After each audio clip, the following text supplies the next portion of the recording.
함께 나누실 말씀은 고린도후서 1장 8절에서 11절의 말씀입니다. 고린도후서 1장 8절에서 11절의 말씀입니다. 고린도후서 1장 8절에서 11절의 말씀을 다 함께 봉독하겠습니다. 시작. 형제들아, 우리가 아시아에서 당한 환난을 너희가 모르기를 원하지 아니하노니 힘에 겹도록 심한 고난을 당하여 살 소망까지 끊어지고 우리는 우리 자신이 사형 선고를 받은 줄 알았으니 이는 우리로 자기를 의지하지 말고 오직 죽은 자를 다시 살리시는 하나님만 의지하게 하심이라. 그가 이같이 큰 사망에서 우리를 건지셨고 또 건지실 것이며 이후에도 건지시기를 그에게 바라노라. 너희도 우리를 위하여 간구함으로 도우라. 이는 우리가 많은 사람의 기도로 얻은 은사로 말미암아 많은 사람이 우리를 위하여 감사하게 하려 함이라.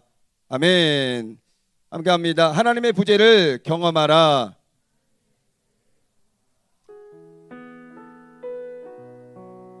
성전이 좀 바뀌어서 좀 어색하긴 하지만 오늘 또 이 시온 성전에서 함께 예배하고 있는 여러분들, 오늘 또 온라인 앞에 함께 나와서 예배하는 여러분들 삶 가운데 하나님의 놀라운 축복과 은혜와 위로가 함께 하시기를 주님의 이름으로 축원을 드리겠습니다.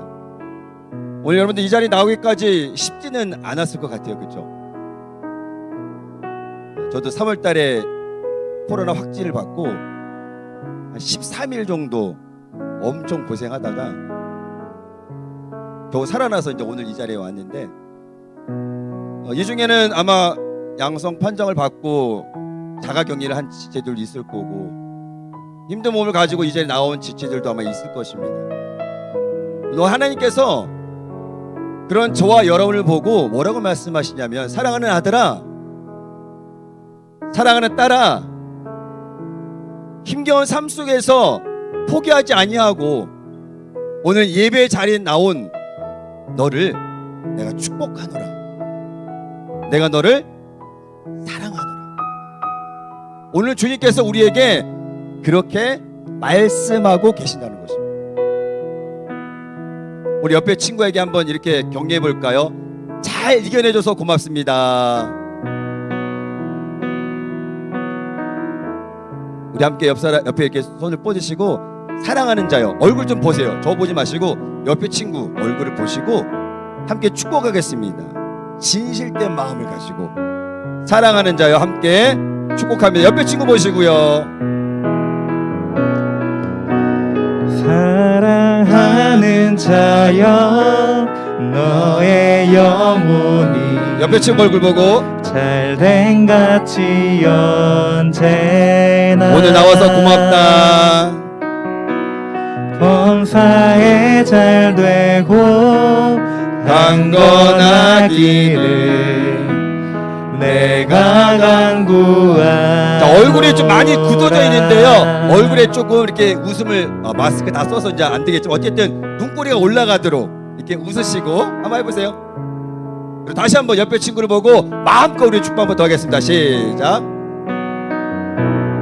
사랑하는 자여 너의 영혼이 잘된 같이 언제나 그렇게 될 줄 믿습니다. 범사에 잘되고 강건하기를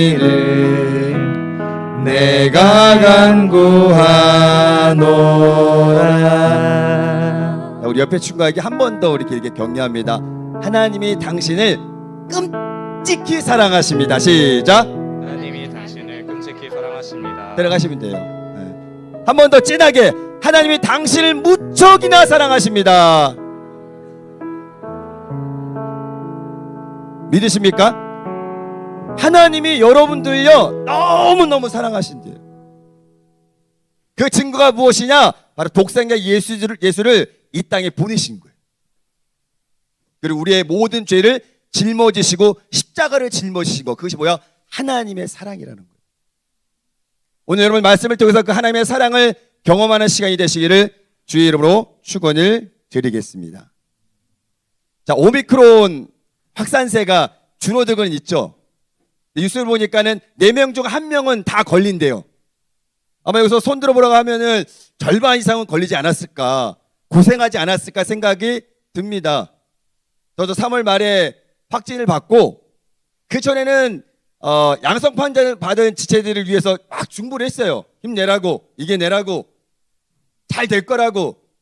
근데 그러고 한 일주일을 막 카톡을 보내면서 안보 전화를 했는데 그런 제가 딱 걸려버렸네요. 근데 다른 친구들 보니까는 잘 이겨냈어요. 거뜬하게, 아무 이상 없이. 그런데 정말 자신 있게 건강을 생각했던 저는 3일을 거의 누워서 아무것도 못하고, 그리고 3일째 되는 날에 가슴이 너무 아파서 병원 갔더니 폐렴이래요. 폐렴 진단을 받고 병원으로 바로 갔어요. 그날 저녁에. 너무 힘들더라고요. 기침이 힘들고 인후통이 너무 힘들더라고요. 정말 면도칼로 여기 인후를 막 다 이렇게 좀 스치는 듯한 그 느낌이 들어서 너무너무 이게 괴로웠고, 기침이 끊어지지 않아서 너무너무 한 12일 동안, 거의 13일 정도를 기침을 하고, 오늘은 정말 손가락 셀 정도로 기침이 안 나왔어요. 하루 종일. 여러분들 중보해 주시고 많은 사람들이 함께 중보해 주셔서 오늘 이 자리에 나오게 됐는데, 여러분도 힘들고 어려운 시기를 지나고 있을 것입니다. 그런데 오늘 우리가 이렇게 힘들고 어려운 시기를 지나면서도 좌절하지 말아야 될 것, 절망하지 말아야 될 것은 무엇이냐? 상황과 환경은 힘들고 어렵지만 그 상황과 환경 때문에 우리의 마음까지 땅에 떨어질 필요는 없다라는 거죠. 그 이유는 무엇이냐? 하나님이 우리와 함께 하시기 때문입니다. 오늘 제목하고 약간 반대죠. 하나님의 부재를 경험하라 말씀을 드렸는데, 이런 힘들고 어려운 상황 가운데서 하나님께서 우리와 함께 하신다는 그 믿음을 여러분들이 잃지 않기를 주의 이름으로 축원을 드립니다. 우리 가슴에 손을 얹고 한번 고백해 볼까요? 하나님이 우리와 나와 함께 하십니다. 아멘. 자, 이러한 고백이 언제도 고백이 되어야 되냐? 하나님의 부재라고 느껴질 때 우리는 더욱더 하나님이 나와 함께 하십니다라는 고백이 나와야 되는 거예요. 그 믿음을 통해서 하나님의 부재라고 느껴지는 그 순간에도 우리는 이겨낼 수 있다라는 거예요. 세상은 만사 형통의 삶을 추구하면서 성공을 위해서 더 많은 것을 소유하기 위해서 안간힘을 해요. 하나라도 더 갖기 위해서, 소유하기 위해서, 뺏기지 않기 위해서 아둥바둥하며 사는 것이 세상의 모습이라는 것입니다. 그러나 성경은 만사 형통의 삶을 이야기하지 않아요. 성경은 우리에게 무엇을 이야기하느냐? 하나님의 뜻대로 살아가라 말씀하고 있는 거예요. 그리고 그 주님의 뜻 가운데는 바로 형통한 날과 곤고한 날이 있다라는 거예요. 그래서 전도서는 우리에게 이렇게 말씀합니다. 형통한 날에는 기뻐하고, 다 같이 읽어볼까요? 곤고한 날에는 되돌아보아라. 이 두 가지를 하나님이 병행하게 하사 사람이 그의 장래일을 등이 헤아려 알지 못하게 하셨느니라. 이게 하나님의 계획 가운데 있는 거예요. 형통한 날도 있고요, 곤고한 날도 있는 거예요. 형통한 날에는 감사하고요, 곤고한 날에는 되돌아보라는 거예요. 누구를? 자기 자신을. 우리가 장래 모든 일을 다 안다면 여러분들 예배 가운데 나오겠어요? 간절히 기도하겠어요? 금식하겠어요? 내가 내 장래 모든 일을 아는데 뭐가 두렵겠어요? 준비할 수 있는데. 그러나 성경의 말씀처럼 한 치 앞도 우리는 내다볼 수가 없는 연약한 존재라는 거예요. 그래서 더욱더 하나님의 은혜를 간구하면서 살아가야 된다는 것을 여러분이 기억하시기를 주의 이름으로 축원을 드립니다. 그래서 우리가 기억해야 될 것 한 것은 무엇이냐? 신앙의 본질은 함께 따라합니다. 그의 나라와 그의 의를 구하는 것입니다. 아멘. 신앙의 본질은 그의 나라와 그의 의를 구하는 데 있다는 사실을 여러분이 인식하고 있어야 된다는 것입니다. 그래서 어떻게 하면 하나님을 기쁘시게 할까? 어떻게 하면 하나님을 감동케 할 것인가? 여러분들 부모님께 불효하고 싶어요? 아마 그런 친구들 없을 것 같아요. 나를 통해서 부모님이 기뻐할 수 있다면, 내 삶을 통해, 내 신앙을 통해, 내 언행을 통해 부모님이 기뻐할 수 있다면 그것이 나의 행복이고 부모의 행복이고 가족의 행복인 거예요. 하나님의 자녀인 우리들은 어떻게 하면 하나님을 기쁘시게 할까? 어떻게 하면 하나님을 정말 시원케 해드릴까? 감동을 줄까? 찐 감동을. 그런 거룩한 고민으로 하루하루를 살아간다면 적어도 우리는 세상으로 시선을 뺏기지 않는다는 거예요. 그런 삶의 중심이, 목표가 서 있지를 않으니까 세상으로 자꾸 시선이 가는 거예요. 내 삶의 목적이 하나님이 아니라 그의 뜻을 구하고 그의 의를 구하는 것이 아니라 어떻게 하면 세상 사람처럼 성공할 것인가, 좋은 직장에 취직할 것인가, 많은 연봉을 받을 것인가, 많은 부를 축적할 것인가, 그런 방향으로 우리가 쏠릴 수 있다라는 것입니다. 베드로전서 4장 12절 이하의 그리스도인이 받을 고난에 대해서 이렇게 말씀하고 있습니다. 다 함께 읽겠습니다. 시작. 사랑하는 자들아, 너희를 연단하려고 오는 불시험을 이상한 일 당하는 것 같이 이상히 여기지 말고 오히려 너희가 그리스도의 고난에 참여하는 것으로 즐거워하라. 이는 그의 영광을 나타내실 때 너희로 즐거워하고 기뻐하게 하려 함이라. 우리가 그리스도인이라면 자기의 욕심 때문에 당하는 그 고난 때문에 힘들어하기보다는 그리스도의 이름으로 치욕을 당하는 것에 즐거워하고 기뻐하면서 바로 그리스도의 고난에 동참하고 있는 자신을 보면서 격려하는 거예요. 야, 너 너무 잘하고 있어. 그래, 그 정도면 돼. 자신을 격려하면서 힘들고 어려운 그 가정 가운데 일어나야 된다는 것이요.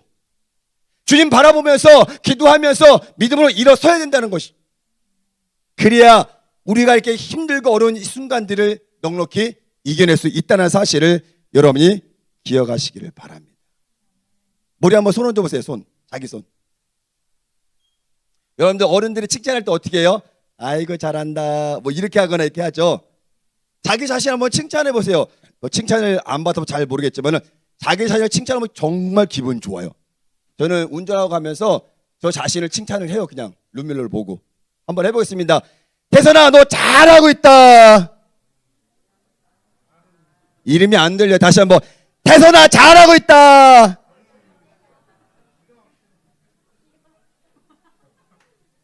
기분이 어때요? 남들이 칭찬해 주는 것도 좋지만 여러분들 셀프 칭찬하세요. 좀 남 보기에 좀 저기 하면은 혼자 있는 가서서 야, 너 너무 잘하고 있어. 그 정도면 돼. 지금 열심히 하고 있는 거야. 잘하고 있는 거야. 그렇게 칭찬하면서 여러분들 자존감을 세우시기 바랍니다. 세상에 짓눌리지 마세요. 문제 때문에, 환경 때문에 절망하지 마세요. 우리는 하나님이 함께 하시는 하나님의 자녀라는 놀라운 특권이 있다는 사실을 여러분이 인식하시기를 주의 이름으로 축원을 드립니다. 베드로전서 4장 16절입니다. 함께 읽겠습니다. 시작. 만일 그리스도인으로 고난을 받으면 부끄러워하지 말고 도리어 그 이름으로 하나님께 뭐하라? 영광을 돌려라. 이게 정말 멋진 믿음 아닌가요? 축복을 받고 은혜를 받아서 무엇인가 우리 일이 잘 돼서 하나님께 영광 돌리는 것도 좋지만 내가 정말 그리스도의 이름으로 예수님의 이름 때문에 믿음을 지킨다는 것 때문에 이 복음 때문에 사도 바울처럼 고난을 당하고 핍박을 받는 것이 바로 하나님 보시기에는 하나님을 기쁘시게 하는, 하나님을 감동케 하는 그런 믿음의 삶이라는 것을 여러분이 기억하시기를 바랍니다. 저 유럽의 우크라이나 땅에 전쟁이 막 아직도 일어나고 있잖아요. 여러분들 뉴스를 보서 알겠지만 저는 그 뉴스 보고 깜짝 놀랐어요. 남녀노소를 불문하고요. 다 지금 총을 들고 있어요. 러시아는 훈련을 받은 군사들이 앞으로 있지만은 우크라이나 땅에는요. 정말 군인들보다 그냥 민간인들이 더 많아요. 그 사람들이 다 총을 들고 있어요. 탱크가 전진해 오고 있는데 이러고 있어요. 쏘지 말라고 앞에서.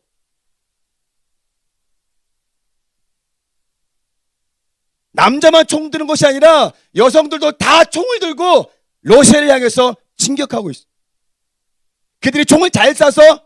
아니요. 훈련을 잘 받아서? 아니에요. 그들의 목적은 하나요. 나라를 지키겠다는, 목숨을 던져서 그 나라를 지키기 위해서 총을 들고 땡카페에 서는 사람들이 뭐예요? 지금 우크라이나에 있는 사람들이라는 거예요. 전쟁으로 혹시 내가 죽는다고 할지라도 뒤로 물러서지 않는 그들의 결단이 강한 러시아 군대를 밀어내고 있다라는 것입니다. 한마디로 죽을 각오로 하고 있는 거예요. 죽을 각오로 싸우는 거예요. 무엇을 위해서? 그 땅을 지키기 위해서. 우리의 삶은 뭘 지켜야 될까요? 나는 하나님의 사람입니다. 믿음의 사람입니다. 하나님의 자녀입니다. 내 믿음을 지키기 위해서 내 목숨도 아깝지 않는 그 믿음을 가지고, 그 결단을 가지고 내 믿음 내가 지켜나가야 돼요. 사도 바울이 뭐라고 고백해요? 우리가 살아도 주를 위하여 살고 죽어도 주를 위하여 죽나니, 함께 따라합니다. 그러므로 사나 죽으나 우리가 주의 것이로다. 아멘. 살아도 하나님께 영광이요 죽어도 하나님께 영광이라는 거예요. 이게 결사항전의 결단의 모습이라는 거예요. 이런 믿음을 가지고 있어도요, 세상에 밀려오는 많은 고난과 핍박 때문에 푹푹 쓰러지는 사람이 엄청 많다라는 거예요. 대충 믿음 가져서는요, 이 세상 이겨낼 수 없어요. 죽을 각오를 하고 전진하는 거예요. 여러분들이 그런 믿음을 가지고 살아가시기를 주의 이름으로 축원을 드립니다. 그런데 이런 믿음을 가지고 있어도, 이런 결단을 가지고 있어도 야속하게도 우리의 삶에는 고난과 어려움이 안 다가오지는 않아요. 믿음을 잘 지켜도, 기도를 해도, 입에 빠지지 않아도, 무엇인가 큰 결단을 하더라도요, 고난과 핍박과 환난은 다가온다라는 거예요. 그래서 우리가 느끼는 것이 무엇이냐? 아, 내가 이렇게 믿음을 잘 지키고 있는데, 기도 열심히 하고 있는데, 신앙생활 열심히 하고 있는데, 봉사와 헌신 열심히 하고 있는데, 왜 나에게 이런 고난이 다가올까? 왜 나에게 이런 핍박이 다가올까? 그러면서 우리가 생각해 뭐예요? 하나님 살아 계십니까? 그러면서 스스로 뭐예요? 정말 하나님 살아 계신데 우리는 반면에 그 고난과 문제 가운데 뭘 느끼느냐? 하나님의 부재를 느낀다는 거예요. 분명 뒤돌아보면 하나님 살아 계셔요. 말씀에 하나님 살아 계셔요. 근데 내 삶의 현장을 뒤돌아보면 하나님 없어요. 그런 상황들이 많다라는 거예요.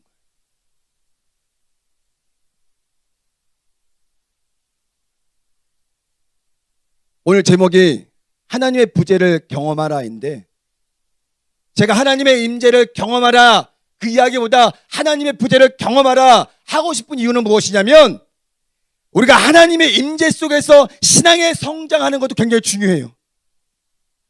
그러나 짧은 인생 살아가고 신앙생활 해보니까는 하나님의 임재도 너무너무 좋은데 그 하나님의 부재 속에서 정말 또 하나님의 은혜를, 임재를 갈망하고요. 그 하나님의 부재 속에서 무엇을 발견할 수 있냐? 나를 발견할 수 있는 시간이 된다라는 거예요. 그래서 광야는 가장 처절하게 슬프고 가장 처절하게 외롭고 가장 처절하게 고독한 곳이 바로 광야라는 것이죠. 버림받은 곳이에요. 살 소망이 없는 그곳이 어디냐? 광야라는 것이에요. 여러분, 성경의 광야를 지난 많은 사람들이, 광야를 경험한 많은 사람들이 하나님의 부재만 느꼈나요? 아니요. 순간순간은 그 광야 속에서 나 홀로 있는 듯한, 그래서 하나님의 부재를 정말 처절하게 느꼈을 때, 그때가 가장 힘들지만 그 순간을 지나서 뒤돌아보면 아, 그 하나님께서 광야 속에 함께 하셨구나라는 것을 깨닫게 돼요. 그래서 나는 어디 있느냐? 하나님의 임재 속에만 있다가 정말 은혜 가운데 살아가다가 갑자기 불어닥친 그 광야에 하나님의 부재를 느끼면서 내 자신을 돌아보게 되고요. 그러면서 우리는 뭐요? 더욱더 하나님의 부재 속에 하나님의 임재를 경험하는 놀라운 은혜가 있다는 사실을 깨닫게 되는 거예요. 언제?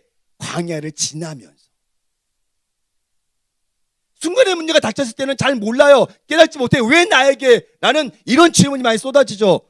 근데 그 지나고 나면은 하나님께서 이렇게 합력하여 손을 이루어 주시는구나. 그리고 하나님께서 나와 함께 하셨구나라는 것을 우리가 고백하게 된다는 사실. 앞으로 여러분들은 20대를 지나고 30대를 지나면서 더 많은 그런 경험들을 하게 될 거라는 것입니다. 하나님께서 우리에게 광야를 주신 이유는 무엇이냐? 너 한번 진하게 고생해라. 한번 쌓인 고생해라. 그래서 우리에게 광야를 주신 것이 아닙니다. 정말 하나님의 진짜 마음은 무엇이냐? 광야 속에서 나의 부재라고 느껴지는 그 순간 가운데 나의 진짜 은혜를 경험하라는 거예요. 근데 우리는 손에 쥐어지는 은혜는 너무너무 감사한데 내가 정말 개척해서 찾아야 되는 은혜는 힘들어한다는 거예요. 어려워한다는 거예요. 그래서 그 순간순간마다 뭘 느끼냐? 하나님의 부재를 느끼게 되는 거예요. 정말 힘들고 어려울 때 여러분들 어떤 고백이 나와요? 하나님 정말 살아계십니까? 살아계시다면 왜 우리 가정이, 왜 내가, 왜 내 삶의 터전이 이렇게 힘들고 어려움 속에서 하루하루를 살아가야 됩니까? 라고 원망합니다.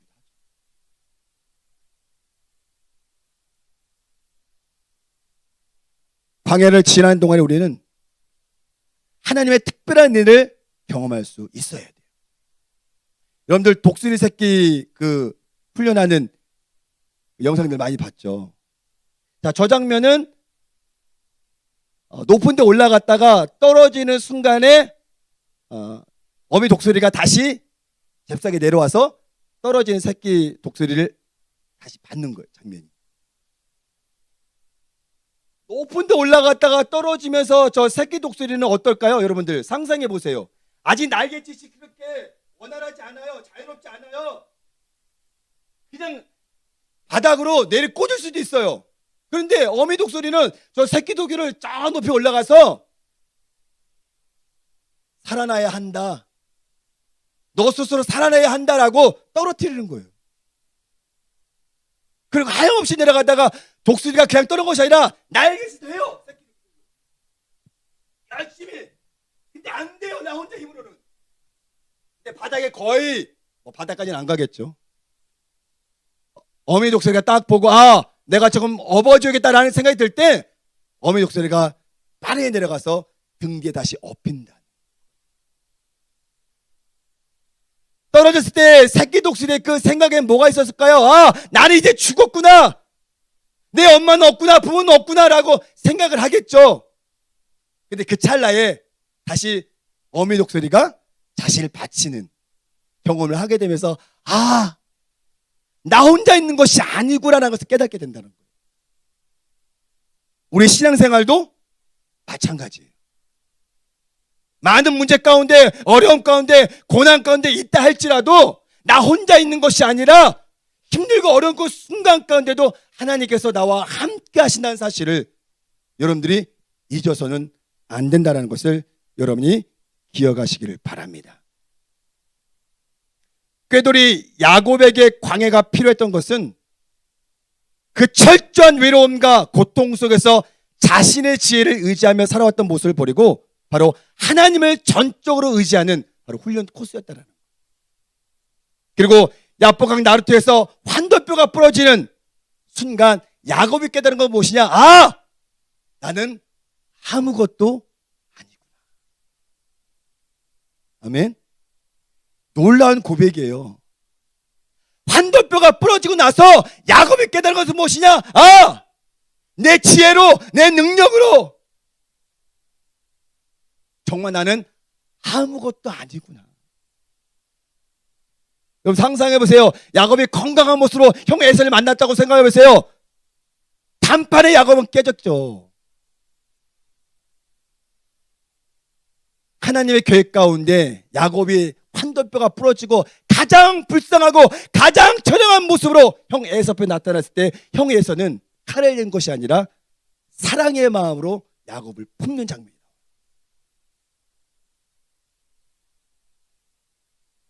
하나님께서 여러분 한 사람 한 사람을 너무나도 여러분 고백했던 것처럼 끔찍하게 사랑하고 계신다는 사실을 여러분들이 잊지 않기를 주의 이름으로 축원을 드립니다. 그래서 우리는 하나님의 부재를 한탄하며 원망하는 것이 아니라 하나님의 부재 속에서 하나님의 임재를 더욱 갈망하며 그리고 하나님의 사람으로 살아가기 위해서 마치 독수리처럼 정말 날개짓을 해야 돼요. 살기 위해서. 내가 이것조차도 하지 않으면 여러분들 신앙생활 그렇게 공짜로 하는 삶이 되는 거예요. 우리가 해야 될 일, 하나님이 하셔야 될 일이 있다라는 거예요. 여러분들이 그 사명을 잃지 않기를 주의 이름으로 축원을 드립니다. 하나님의 부자라고 생각될 만큼 긴 시간이 출애굽기 1장에 나오죠. 그 출애굽기 1장은 뭐예요? 바로 이스라엘 백성들이 430년 동안 노예의 삶을 살아가는, 여러분 40년도 아니고요. 4년도 긴데 40년도 더 긴데 430년을 노예로만 살아야 돼요. 뭐 당시 나이가 모세가 120대 죽었으니까는 뭐 창세기처럼 그렇게 막 나이가 많지는 않겠죠. 사는 사람들이 2대나 3대나 뭐 많게는 4대까지 가야 되는 그 삶이 바로 이스라엘 백성들의 삶이었다는 거예요. 얼마나 곤욕스러울까요? 내 할아버지도 내 아버지도 나도 뭐요 계속적으로 이곳에서 노예의 삶을 살아가고 있을 때 그 이스라엘 백성들이 뭘 느꼈을까요? 하나님 살아계시기를 맞아? 정말 하나님 살아계시다면 왜 우리가 이렇게 지긋지긋한 노예 삶을 끊지 못하고 이렇게 살아가야 될까? 그렇게 생각하지 않을까요?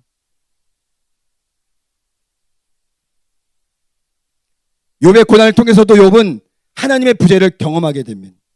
오히려 하나님께서 사탄을 통해서 욥을 맡겨요. 생명만 건드리지 말고 네 마음껏 해봐라. 그 까닭 없는 고난에 욥은 얼마나 억울했을까요? 하나님의 부재를 얼마나 느꼈을까요? 왜? 동방의 의원이었던 동방 사람 중에 가장 훌륭하다고 칭찬했던 그 욥이 까닭 없는 그 고난을 통해서 자기 생일을 저주하는 장면들이 나오죠. 욥기 3장 11절에 보니까 어째 내가 모태에서 죽어 나오지 아니하였던가? 어째 내 어머니가 해산할 때 내가 숨지지 아니하였던가? 얼마나 그 고통이, 얼마나 그 삶이 괴로웠으면 자기 생일을 저주하는,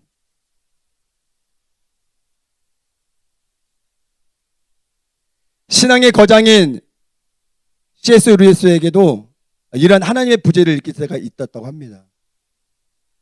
59세 때 결혼한 아내가 암에 걸려서 죽어가는 과정이 있었대요. 얼마나 기도했겠어요? 그 아내를 살리기 위해서. 하나님 살아계신 거 아닐까? 분명히 고쳐주실 것이다 라고 간절한 마음으로 기도했을 때 오히려 하나님의 부재를 더 느꼈다라고 고백을 해요. 왜? 아내가 치료받고 회복돼야 하나님의 살아계심이 더 느껴지잖아요. 근데 기도하면 기도할수록 아내의 고통은 더 심해지고 결국 죽음에 이르기까지 하나님의 침묵을 C.S. 루이스는 경험을 했어야 됐어요. 그게 가장 힘들었다고 이야기를 합니다. 다윗은 그의 고난과 고통 속에서 신음하며 이렇게 한탄합니다. 내 하나님이여, 내 하나님이여, 어찌하여 나를 버리셨나이까?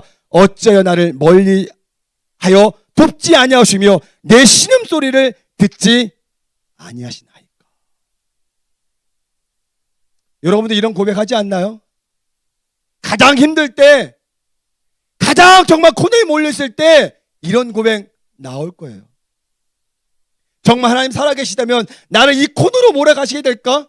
이 낭떠러지 끝으로 몰아가게 될까라고 그렇게 원망할 때가 있다라는 것입니다.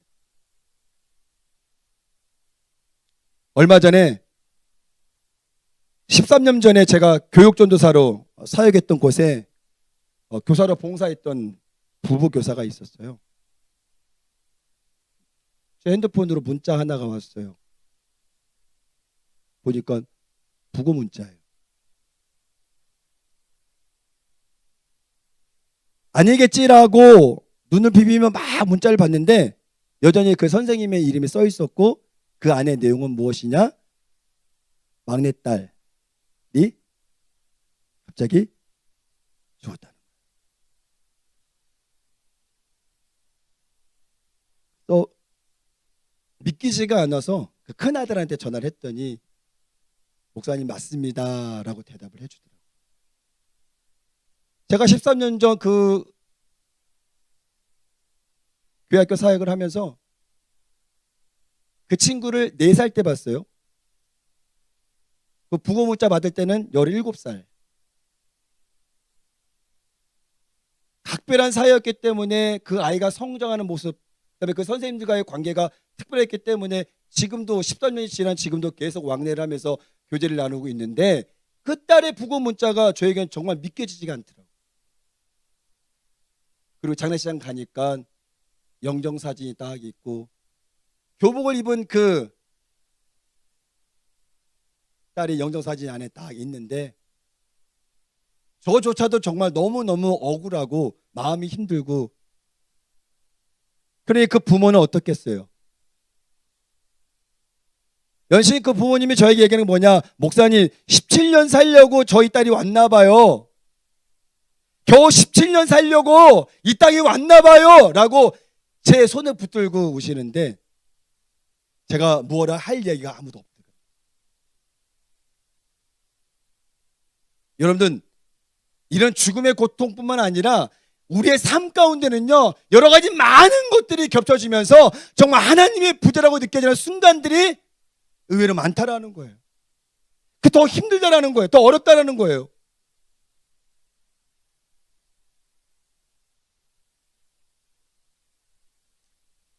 저도 4년 전에 태어난 지 7개월 된 딸을 먼저 보내는 일이 있었어요.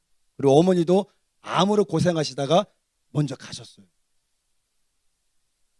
전 2번의 그 가족 장례를 치르면서 어머니를 위해서도 기도 굉장히 많이 했거든요. 어머니 살려달라고. 그리고 7개월밖에 되지 않는 제 딸을 살려달라고 늘 그 응급실 앞에서 무릎 꿇고 기도하며 시간을 보냈던 많은 시간이 있었는데 정말 그 시간이 아까 C.S. 루이스가 얘기했던 것처럼 야 정말 하나님이 이렇게 침묵하시나? 할 정도로 아무런 진전도 없고 아무런 변화도 없고 그 딸도 그 어머니도 결국은 주님 품으로 가셔야 되는. 그래서 어쩌면 그 선생님 딸의 죽음이 저에게는요 그냥 죽음이 아니더라고요. 이러한 순간들이 우리 삶 가운데 펼쳐진다라는 거예요. 여러분 그런 죽음 앞에 여러분들이 이 믿음을 어떻게 설명하겠습니까? 하나님 살아계시다고 어떻게 말할 수 있겠습니까? 하나님 살아계시다면 질병도 치료받아야 되고 죽은 자가 살아나는 건데 이 질병 하나 치료받지 못하고 주님 보러 가야 되는 그 상황 가운데 우리가 어떻게 믿음을 설명할 수 있어요? 힘들고 어렵다라는 거예요.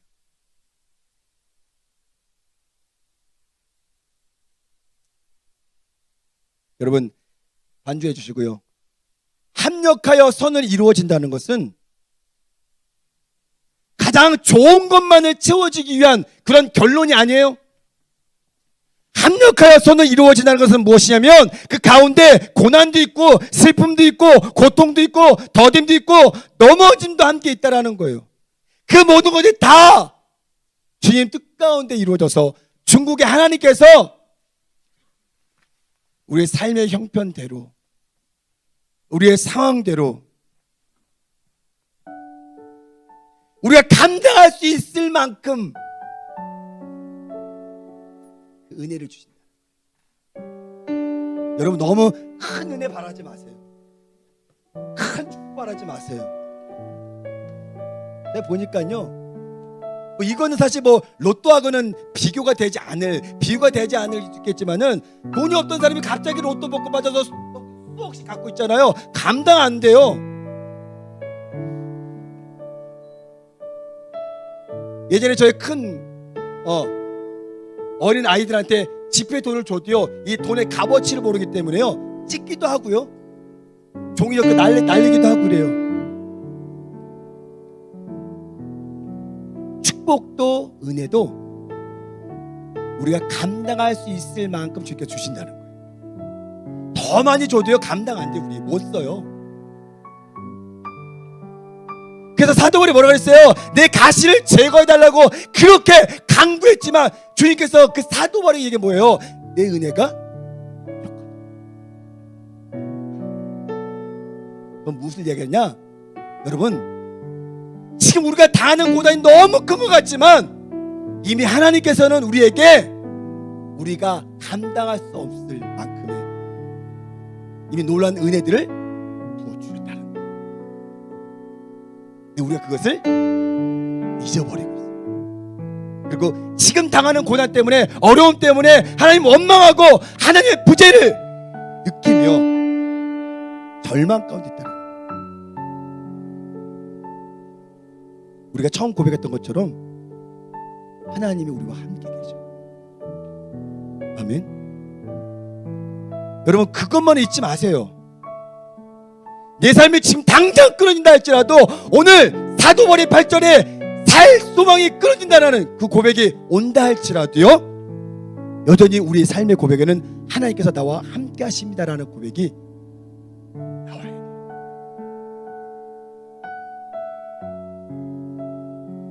그래도 우리는 넉넉히 이겨낼 수 있다라는 거예요. 여러분들 강철 부대 프로그램 아세요? 본 적 있어요?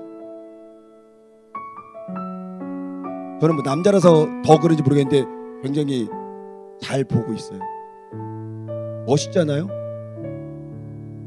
더 강한 대원들, 더 강한 부대를 선발하기 위해서 엄청난 힘들고 어려운 과정들을 다 통과하는 과정들을 그대로 보여주고, 숨이 다 넘어갈 정도로 뛰어야 되고 참아야 되고 인내해야 되고, 그 과정을 지날 때 더 강한 대원이 되는 거예요.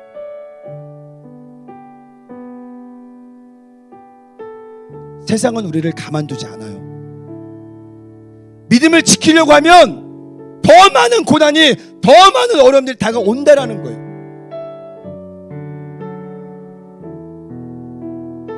여러분, 믿음으로 더 강한 군사가 되시기를 바랍니다. 하나님이 우리와 함께 하시기 때문에 염려하지 마시고 그 주님께 우리의 믿음을 보여주세요. 하나님, 제 믿음은 이만큼이지만 이 믿음을 가지고 지켜가겠습니다. 나머지는 하나님이 지켜주시고.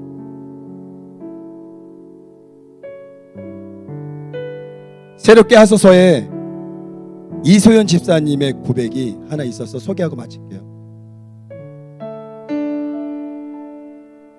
거기에 출연해서 집사님이 이런 고백을 합니다. 제 아들이 17년간 뇌전증으로 투병을 하다 떠났을 때 세상에 혼자인 것 같았죠. 하지만 울고 있는 제 옆에 가장 가까이에 하나님이 계셨고 저보다 더 많이 울고 계셨어요. 여러분도 혼자라고 생각하지 않으셨으면 좋겠습니다. 17년을 그 아들 병수발하면서 마음이 얼마나 힘들었겠어요. 얼마나 어려웠겠어요.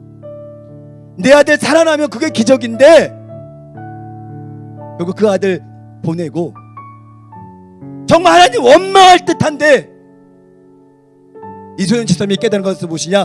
이 뇌전증이 17년 동안 있는 그 가운데 하나님이 가장 가까이 계셨다는 거예요. 놀라운 거예요.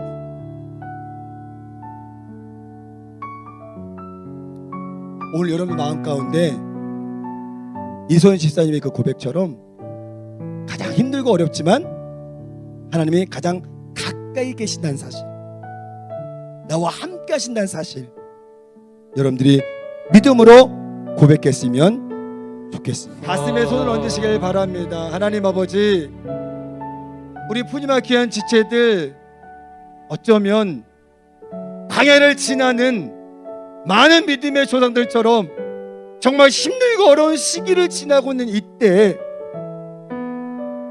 내 삶의 모든 계획이 무너지고 모든 기도가 좌절되는 그 순간, 하나님의 부재라고 느껴졌던 그 순간, 그 하나님의 침묵 속에서 힘들고 어려웠던 순간들이 있었습니다. 정말 이것만큼은 하나님 응답하셔야 되는데, 이루어져야 되는데, 많은 시간을 광야 속에 있었던 우리 귀한 지체들 한 사람 한 사람, 거기 코로나19로 지난 3년을 그렇게 힘들고 어려운 시간을 보냈던 우리 귀한 지체들 한 사람 한 사람, 하나님 오늘 이 자리에 하나님의 부재라고 느껴졌던 그 순간까지도 하나님의 임재를 갈망하며 이 시간 나왔습니다. 하나님, 가슴에 손 얹어 기도하는 모든 지체들 그 한 사람 한 사람 가운데 하나님의 그 부재 속에서도 하나님의 임재를 갈망할 수 있는 귀한 믿음 허락하여 주시옵소서. 하나님의 부재가, 하나님의 존재가 없음이 아니라 하나님의 그 침묵을 통해서 하나님을 알아가게 하시고 나를 되돌아볼 수 있는 귀한 시간임을 깨닫게 하여 주셔서 힘들고 어려운 순간다도 하나님 바라보게 하여 주시고 더욱더 믿음 지키게 하여 주시고 예배를 사모게 하여 주셔서 우리의 삶의 예배의 회복을 통해 우리의 삶이 회복되게 하여 주시고 하나님과의 모든 관계가 회복되는 귀한 역사가 임할 수 있도록 하나님께서 은혜를 더하여 주셔서 우리의 고백처럼 하나님은 우리와 함께 계심을 믿습니다. 내가 너와 함께하리라, 내가 너와 함께하리라, 내가 너를 도와주리라, 내가 너를 굳세게 하리라. 그 하나님이 오늘 이 시간 함께함을 우리가 함께 고백하며 나아가오니 하나님, 저들의 삶에 힘들고 어려운 오늘 사도 바울의 고백처럼 살 소망이 끊어지는 그 순간까지도 그 믿음 잘 붙들어가게 하여 주십시고 승리케 하여 주셔서 이 고난마저도 하나님의 영광에 동참하는 것임을 깨닫게 하여 주시고 기쁨과 감사함으로 이 모든 힘들고 어려운 일들을 잘 이겨낼 수 있도록 하나님께서 은혜를 더하여 주셔서 학업 중인 지체들 지혜를 더하여 주시고 직장생활의 능력을 더하여 주시고 사업하는 지체들 사업이 어렵지 않도록 붙들어 주셔서 다시 한번 일어나게 하여 주십시고 시험의 문 열리게 하여 주시고 또 만남의 축복도 더하여 주십시고 육신의 모든 질병이 치료받는 귀한 역사가 임할 수 있도록 하나님께서 은혜를 더하여 주시옵소서. 이제는 하나님, 절망과 고통 속에서 그 광야 가운데 불평하지 않겠습니다. 원망하지 않겠습니다. 하나님이 나와 함께 하심을 고백하며 믿음으로 이겨내겠습니다. 그게 우리 푸뉴마의 믿음입니다. 하나님 붙들어 주셔서 넉넉히 이기게 하여 주옵시고 하나님의 살아계심을 만방에 전할 수 있는 귀한 믿음의 삶이 될 수 있도록 하나님께서 은혜를 더하여 주시옵소서. 기적이 임할지어다, 은혜가 임할지어다, 응답이 임할지어다. 하나님의 부재 속에 하나님의 임재를 갈망하는 귀한 지체들 그 삶 가운데 살아계신 하나님을 경험하게 하여 주셔서 평생 살아가는 동안에 주님과 동행하게 하여 주옵시고 주님 오실 그날에 모두가 칭찬받는 귀한 일꾼이 될 수 있도록 하나님께서 은혜를 더하여 주시옵소서. 오늘 귀한 믿음의 자리에 나온 귀한 성도들 한 사람 한 사람 주님 기억하여 주시옵시고 이제 죽어도 살아도 주님 위해서 살아갈 수 있는 귀한 삶이 되게 하여 주시고 하나님께만 영광 돌리는 귀한 믿음의 삶이 될 수 있도록 하나님께서 은혜를 더하여 주시옵소서. 감사드리며 예수님의 이름으로 간절히 축복하며 기도하옵나이다. 아멘. 지금은 우리 주 예수 그리스도의 은혜와 하나님 아버지의 크고 넓어진 사랑과 보혜사 성령님의 내주고통 충만하심이 하나님의 부재 속에서도 하나님의 임재하심을 갈망하길 원하는 그리고 그 믿음을 통해 승리하길 원하는 귀한 삶 가운데 지금부터 영원토록 함께 있을지어다. 아멘.